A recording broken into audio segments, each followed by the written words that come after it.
Bonjour à toutes et à tous, je vous souhaite la bienvenue sur cette toute première vidéo de ma chaîne consacrée à la création au bullet journal. Donc on va commencer par une vidéo justement bullet journal et faire un Plan With Me du mois de juillet. Donc pour commencer mon carnet, c'est un carnet Dingbatz pointillé que j'utilise déjà depuis 6 mois. Et voilà, je me suis juste décidée à commencer à faire des vidéos maintenant, mais je vous ferai sûrement une vidéo où je vous parlerai de mon expérience avec le bullet et j'en profiterai pour vous montrer mon bullet journal et les premiers mois. Donc nous commençons avec une page de couverture qui est une page qui ne sert strictement à rien mais que j'aime beaucoup faire, que j'ai commencé il y a déjà plus d'1 an à faire dans mon bullet journal. Et pour le mois de juillet, j'avais envie d'une thématique qui soit en rapport avec la mer, la plage, et j'aime bien dessiner des animaux. Et en fait, il se trouve que je suis allée voir en fait au cinéma le film de la vie aquatique de Wes Anderson, qui est assez vieux, mais que j'ai eu l'occasion de voir au cinéma, qui m'a beaucoup plu. J'ai trouvé qu'il était magnifique, et en particulier les animaux sont vraiment très très chouettes. Et je me suis dit, ben chouette, ça tombe bien, c'est en rapport avec la mer, et ça colle bien avec voilà, une expérience que j'ai faite d'aller à ce cinéma, où en fait c'était une nuit Bill Murray, et du coup, voilà, ça me fait un chouette souvenir en plus. Et donc pour la page de couverture, c'est l'hippocampe arc-en-ciel que j'ai décidé de représenter, et j'ai voulu faire un truc un petit peu façon dessin scientifique du 19e, avec l'animal dessiné et son nom écrit un peu à la main. Alors j'avais déjà fait le crayonné en fait avant de filmer la vidéo, parce que je m'étais dit à la base que ça me ferait gagner du temps sur ma vidéo. Et finalement, j'ai un petit peu regretté d'avoir fait le crayonné hors caméra, parce que bah moi je sais que c'est une étape que j'aime bien voir, et je trouve que c'est intéressant. Donc finalement pour les autres, je vous ai laissé le crayonné. Cet hippocampe, il n'est pas sorti comme ça tout droit de ma tête. J'ai pris un modèle, une photo d'un hippocampe classique pour vraiment le dessin, et pour la partie couleur, j'ai repris une photo du film pour avoir vraiment un modèle aussi, pour avoir les couleurs aux bons endroits, et j'ai essayé de coller au maximum avec l'hippocampe du film, qu'on voit à peu près une demi-seconde dans le film, mais que je trouvais vraiment très chouette. Et donc je suis venue le colorer, j'ai fait d'abord les contours au stylo encre noire, qui est c'est un Pigma Micron qui résiste à l'eau. J'ai eu des expériences un peu malheureuses avec des stylos qui bavaient. Et puis après je suis venue donc colorer avec mon aquarelle. Alors je suis loin d'être une pro en aquarelle, mais je trouve l'aquarelle assez magique. C'est que on rajoute au début on trouve ça un peu plat et pas terrible, et plus on rajoute de la couleur, plus ça donne du relief et plus ça fait quelque chose qui est sympa, je trouve. Et donc après je suis venue écrire le nom scientifique, donc en anglais de l'hippocampe,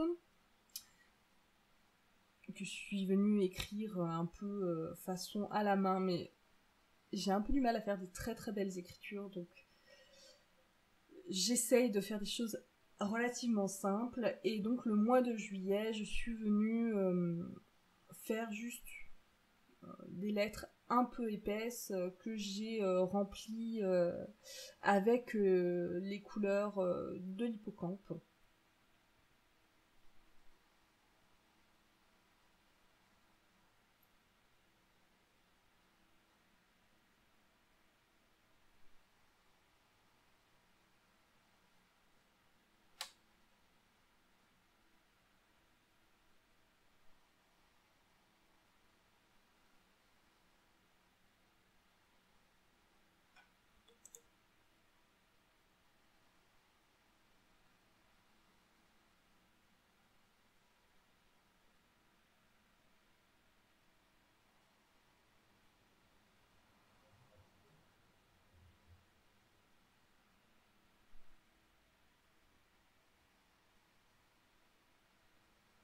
Donc vous allez voir que je vais vous proposer finalement assez peu de pages parce que j'en utilise assez peu de manière fixe que je peux déjà prévoir en début de mois. Et donc après cette couverture, nous passons à la vue mensuelle qui pour moi est une page qui est importante. En fait, j'utilise mon bullet journal plus comme un endroit où je vais noter mes souvenirs que vraiment comme un outil pour m'organiser. J'ai bien quelques outils qui me permettent de m'organiser, mais je note, en fait, j'ai un futurlog qui me permet de noter mes rendez-vous et je le reporte pas forcément sur le mois parce que, en général, je me rappelle de mes dates de rendez-vous et j'ai pas besoin qu'en fait l'information soit à plusieurs endroits. Donc ma vue mensuelle, c'est vraiment là où je vais venir installer en fait, où je vais venir écrire si j'ai eu des visites, si j'ai fait des voyages, ce qui s'est passé de marquant dans les différentes journées. Et donc je fais des cases que j'essaye de faire les plus grosses possibles parce que déjà je trouve que c'était un peu petit. Donc c'est possible que je change un peu ces prochains temps. Enfin, je me pose la question en fait de changer ce modèle-là qui me convient pas forcément aussi bien qu'avant. J'écris de plus en plus de choses en fait dans cette vue mensuelle. Donc là, je vous avais fait, j'avais déjà compté mes petites cases pour que ce ne soit pas pénible à voir, et je suis juste venue donc noter, tracer le cadre de cette vue mensuelle. J'ai rajouté les noms des jours, ce que je ne fais pas forcément d'habitude, mais j'avoue que là, comme je vous filmais la vidéo, j'ai fait un effort et je suis venue noter, mais en règle générale, je n'en ai pas besoin. Je sais que le lundi vient avant le mardi, qui vient avant le mercredi, et ainsi de suite. Et donc, je ne renote pas forcément les jours de la semaine, tout comme je ne renote pas forcément, je ne renote pas le mois de juillet. J'ai fait une couverture rien que pour ça, donc je n'éprouve pas le besoin en fait de le rajouter dans ma vue mensuelle. Et surtout, ma vue est finalement le calendrier prend beaucoup de place et j'ai assez peu d'espace autour. Ce qui fait que souvent, ce n'est pas dans la vue mensuelle que je vais faire le plus de dessins pour la décoration. Là, donc, j'ai choisi de représenter un banc de poissons. Alors, c'est des raies fluorescentes. C'est dans le film, en fait, les poissons qui apparaissent avant la venue du fameux requin jaguar. Et donc j'en ai positionné, en fait j'ai commencé par faire des espèces de petites des espèces de petits ovales en fait pour vraiment placer les poissons pour voir où les mettre. Donc je les ai mis que sur la partie droite et un peu en travers pour donner un peu du mouvement. Et je les ai placés aussi de manière à ce qu'ils à ce qu'ils passent derrière mon calendrier en fait, pour donner un peu de dynamisme et vraiment qu'on ait la sensation que le banc de poissons passe derrière. Et donc une fois que j'ai fait toutes ces formes, que je les ai positionnées aussi, je les ai mis de manière assez aléatoire avec certains qui sont un petit peu plus gros que d'autres, certains qui sont un peu plus proches, certains qui passent les uns derrière les autres. Donc à nouveau pour que ce ne soit pas régulier et que ce soit plus vivant et plus naturel. Et donc une fois que j'ai fait toutes ces formes, je suis venue rajouter des détails sur chacun des poissons. J'aurais pu en fait me passer de faire cette étape-là au crayon à papier, mais j'ai eu peur de me rater un petit peu, donc j'ai préféré le faire au crayon à papier et faire vraiment rajouter pour chaque poisson la branchie, la queue, les nageoires. Et donc après je suis venue les recouvrir, refaire les contours avec mon stylo. C'est le même que j'ai utilisé tout à l'heure pour l'hippocampe. Je me suis rendu compte après les avoir placés que ça manquait un petit peu dans la partie de droite. En fait, je n'en avais pas assez fait en fait qui sortait de la page, que ça manquait un peu de dynamisme, donc j'en ai rajouté quelques-uns et je suis ensuite venue les colorer à nouveau avec de l'aquarelle. Donc là, moi j'espérais quelque chose de plus fluo parce que vraiment dans le film, enfin je vous mettrai des petites photos à chaque fois voilà, des modèles, hein, des animaux du film. Et en fait, dans le film, ils sont vraiment rose fluo, mais pétant. Et c'est vrai que j'ai pas réussi à reproduire cette couleur-là en aquarelle. Ce que j'ai fait, c'est que... bon, tant pis, ils sont un peu plus palos, mais c'est joli quand même. Enfin, je trouve. J'ai essayé, en fait, comme moi, en fait, mon aquarelle, je n'arrive pas à faire une quantité qui va être suffisante pour tous les poissons. Je le sais d'office. Donc j'essaye de ne pas trop faire tous les mêmes poissons les uns à côté des autres. J'essaye au contraire d'en faire un par-ci par-là. Alors je le fais pas autant que je devrais, mais ça me permet en fait de pouvoir avoir des poissons qui sont légèrement nuancés et qui n'ont pas tous la même couleur. Parce que quand je vais refaire ma couleur en aquarelle, elle va forcément être un petit peu différente, un petit peu plus rouge, un peu plus violette, et pareil sur certains je reviens avec une couleur un petit peu différente, je reviens forcément pour faire un peu des ombrages pour qu'on ait plus de couleurs d'un côté enfin voilà, les contours sont un peu plus colorés, mais j'essaye aussi de varier les couleurs pour que tous les poissons soient un petit peu différents.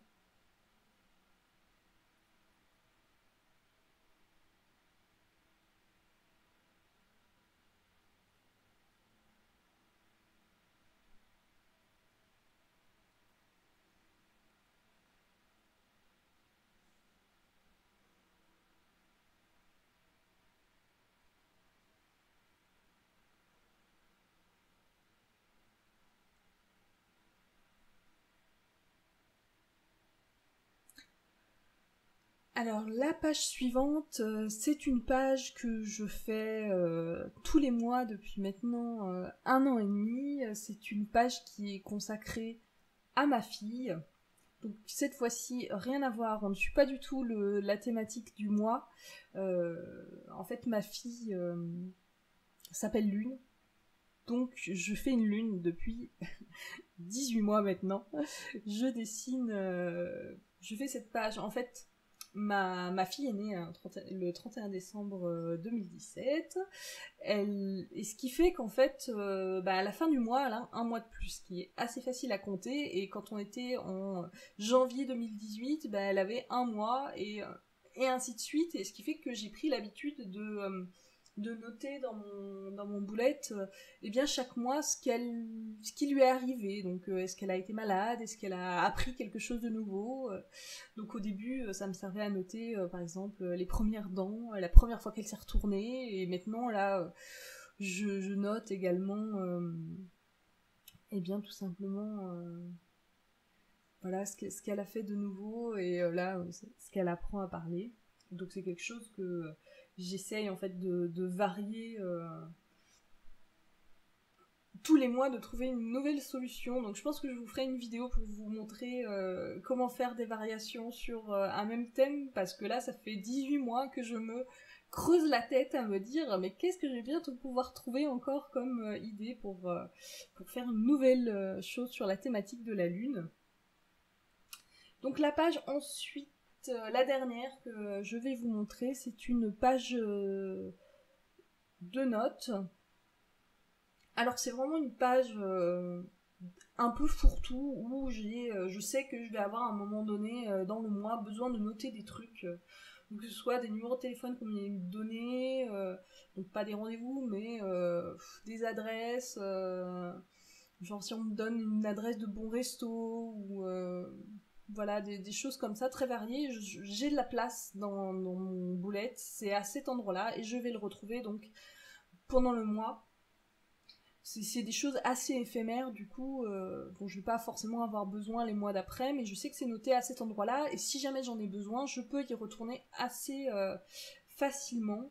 Et donc là, pour ce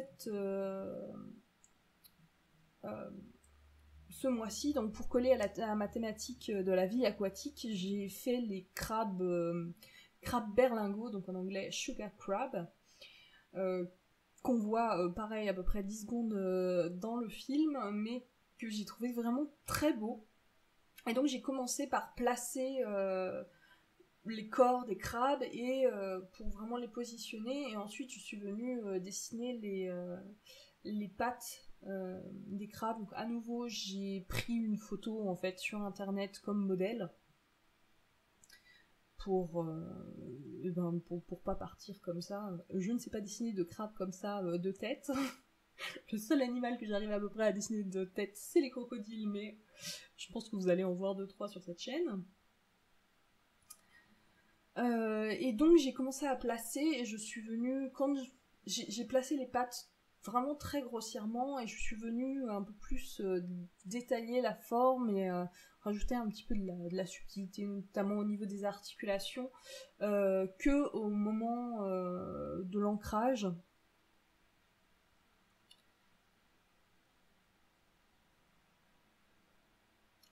Euh,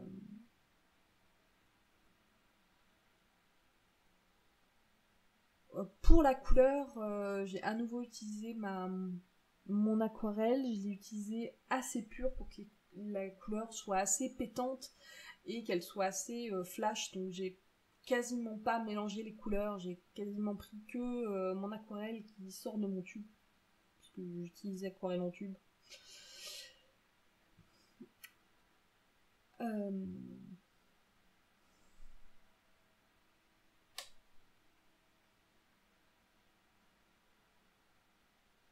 Donc je suis venue vraiment suivre le dessin qu'il y a sur les crabes dans le film, et ensuite j'ai fait un lavis en fait couleur sable que j'ai essayé de faire un peu plus intense auprès des crabes, et qui s'atténue pour que ça fasse un peu un fondu vers voilà, et que le sable un peu disparaisse. Et j'avoue que autant j'avais essayé sur la page d'à côté de le faire un petit peu, et je pense que j'ai mieux réussi donc pour le crabe. Donc voilà, j'ai terminé cette vidéo. J'espère que mon mois de juillet vous aura plu. Je vous retrouve eh bien, bientôt pour une autre vidéo. En attendant, n'hésitez pas à vous abonner pour vous être au courant de la prochaine vidéo, et à liker. Et je vous souhaite une excellente journée. Et à bientôt!